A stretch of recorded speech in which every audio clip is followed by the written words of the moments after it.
What's going on, guys, and welcome back to another video. So there's a lot of stuff happening right now. It is crazy what we are seeing going on right now within the White House. We got stimulus updates. We got the housing market is going to change. Rates are increasing. We got some major Russian news as well. So I want to break down what is currently happening and why all this is so important. So here's what we are going to start with. We need to address what the White House is currently looking at, because the White House is currently looking for different options to try to lower gas prices for the American people. This is really good news that they're looking into this. The only problem is there's some hurdles. What you need to keep in mind right now is that the biggest question around how would the White House even provide additional relief to combat the rising gas prices, and where are we going to see this help? Well, what you need to keep in mind is that right now, everybody's asking, well, how would this assistance be paid for? That's great. We're going to provide all this additional relief, but how do we pay for it? That's the big question. Well, this is actually where Senator Bernie Sanders comes in. You may have heard him in the news more recently because he's been talking about how companies need to start paying more in taxes. Well, Senator Bernie Sanders, he's actually the chairman of the United States Senate Budget Committee. And today he introduced a plan to impose a 95% tax on windfall profits of all corporations earning more than $500 million in revenue. Now, windfall profits would be determined by each company's average profits during the 5 years prior to the pandemic. The reason why this is so important is because when companies earned a lot of money before the pandemic, well, they also earned a lot of money during the pandemic, but here's the key. These funds that, again, the money was already earned. I don't think this proposal is going to go very far, but it's going to get the ball rolling. And this is why this is so important, because these new funds could be used to fund other parts of President Biden's economic agenda, part of his Build Back Better Act, or Building a Better America. What you need to keep in mind is that these funds could be used for the American people.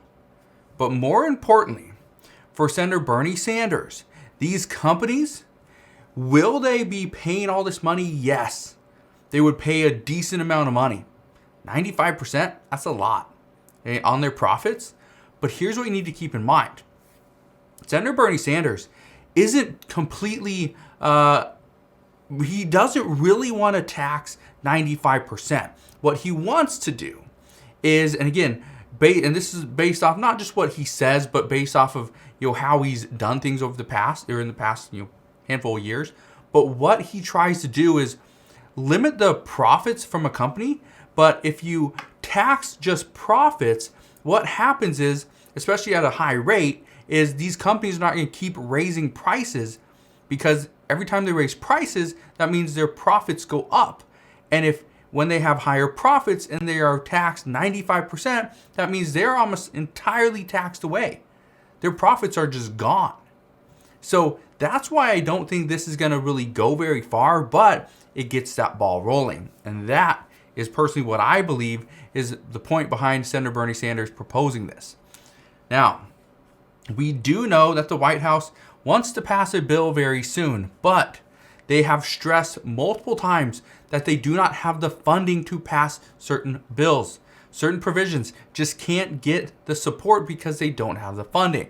Well, this, if it had the chance of passing, which I don't think it does, but if this proposal from Senator Bernie Sanders would to pass, well, and I think it'd be very difficult in the Senate, if it did pass, the funding's there, more relief could go to the American people, which would help out millions of people.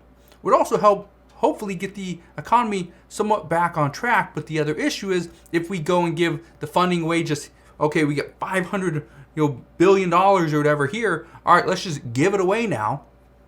Well, that creates another issue. That means we would most likely continue to see higher inflation. And that takes us to a whole different conversation. Now, this is why, though, that these different ideas for lowering gas prices is really what's being talked about at the moment. And really, that's kind of what's stalling everything. It's because there's a lot of ideas. And some of these ideas that have been thrown around the White House just recently One was a major release of the nation's oil reserves. That was one that is highly being considered. Another one is loans and other incentives to energy producers to encourage production. Obviously, that's another big one as well.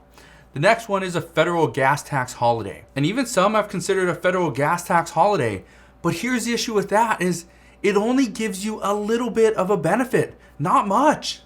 And that's where some are saying, well, that's great. We're getting an additional 18 cents off of every single gallon of gas. But what happens when that 18 cents expires, that federal gas tax holiday expires? What happens then? Well, we pay that money again. That's what's going to happen.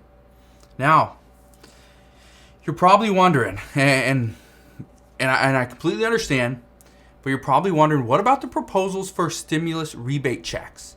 What about those? Because that's what we've been hearing in the news. That's what people on YouTube have been telling us over the past week or so, right? Again, I'm pointing to myself because I've been telling you this. Well, here's what we know. According to multiple White House aides, they are saying that the White House and multiple White House officials have discussed multiple proposals to provide rebate checks to the American people.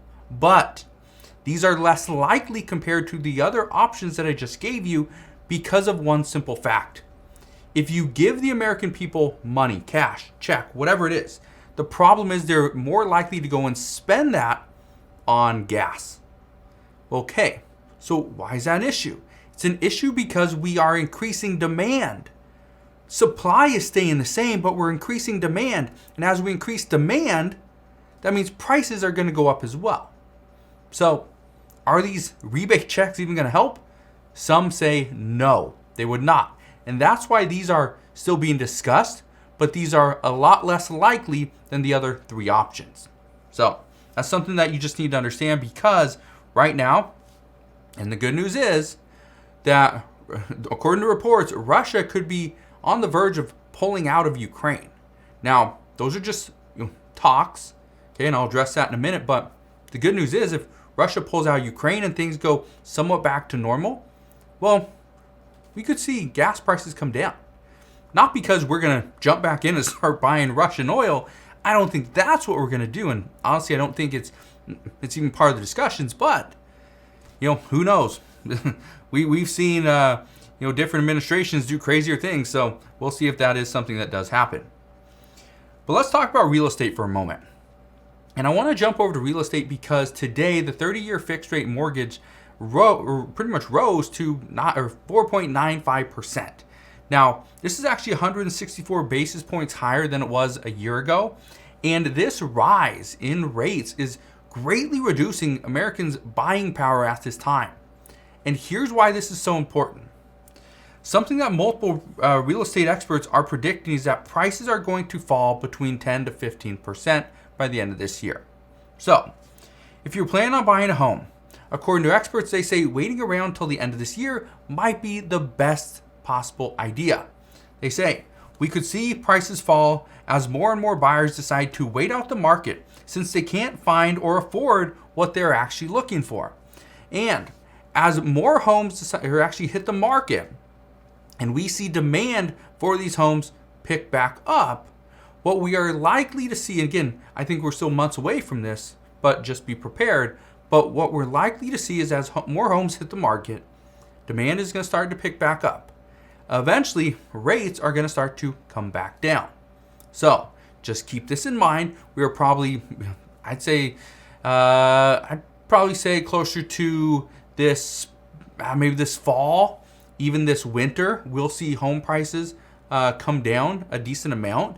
But my guess is it probably won't be until the winter or Q1 of 2023 before we see the best deals really hit the market. So we're a little ways away from there, but again, be prepared. And so here's my advice to anybody that really wanting to buy a house, whether it's in 2022 or 2023, it's really just to make sure that what you are doing is trying to pay off your debts, right? Make sure you're doing what you can to get all your debts paid off. The main thing right now is to find ways to pay down your debts, increase your income.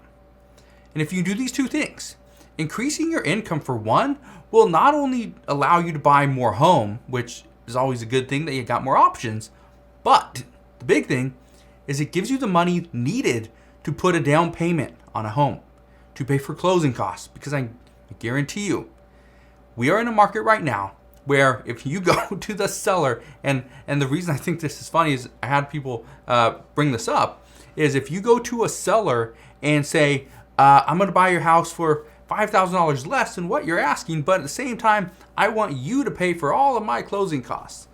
They're going to laugh in your face because they're going to get offers that are probably $25,000, $50,000 higher than what they're even listing their home for. And those people are not asking for their closing costs to be paid. So keep that in mind. Let's get into the Russia and Ukraine news for today, because this is big. Honestly, this is actually very big, because what we are hearing right now is that Russian officials are saying that the Russian goal was never to take over all of Ukraine or even the capital city of Kyiv.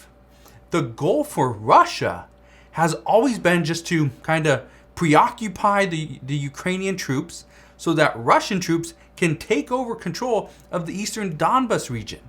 That's what this Russian official is saying. Now, I think this is interesting, and I want to touch on this for a second, because whether this statement is true or not, whether this was the plan all along or not, honestly, I don't know, and I don't care. Okay? The reason I do not care, I care about Ukraine. I care about Russians in general, but what's happening isn't great. Okay? But the reason why I say this is because what we do know is that Russia has been slowed down. They are expecting right now at this time a lot more struggles. Russia's lack of resources is a huge concern for Russia. But what you need to keep in mind is that what's likely happening right now is Russia's really only changing their direction to make it look better for Russian citizens. And I say this because this is something that could be sold to Russian citizens, that this was our plan all along. This is what we did. And it worked. It worked to perfection. We got control over the eastern Donbas region, right? That could work for Russian citizens in Russia. Everyone else is like, no, this isn't what you were doing. This is why. But going back to Russia and admitting that you didn't accomplish what you set out to accomplish, well, doing that all while Russian citizens are paying more for products, they're seeing their economy in shambles, that wouldn't be a good look. That would not be a good look for Vladimir Putin. But the good news is that this afternoon is that Russia, according to reports, could quickly pull out of Ukraine. This would be very good for Ukraine, but it would also be a win for the entire world. Seeing Russia pull back out of Ukraine, get out of Ukraine, go back to Russia, and let things settle pretty much where they're at. This would be a win for the entire world. So, the good news is that there are still discussions. There is still some hope and optimism that, yes, this could happen, and it could happen very soon. So, as soon as we get any more information on that, I promise I will bring that update to you as quickly as possible. If we see Russia decide, and we see breaking news, Russia is pulling out of Ukraine, I do not care if it's 1 o'clock in the morning. If I get that notification on my phone, I guarantee you I would probably be doing a video at 1 or 2 o'clock in the morning to keep you guys updated on exactly what is going on, because that's exactly what I promised you. All right? So, just want to thank you guys for watching. Have a wonderful rest of your Friday. Consider subscribing, and I'll see you guys on the next one.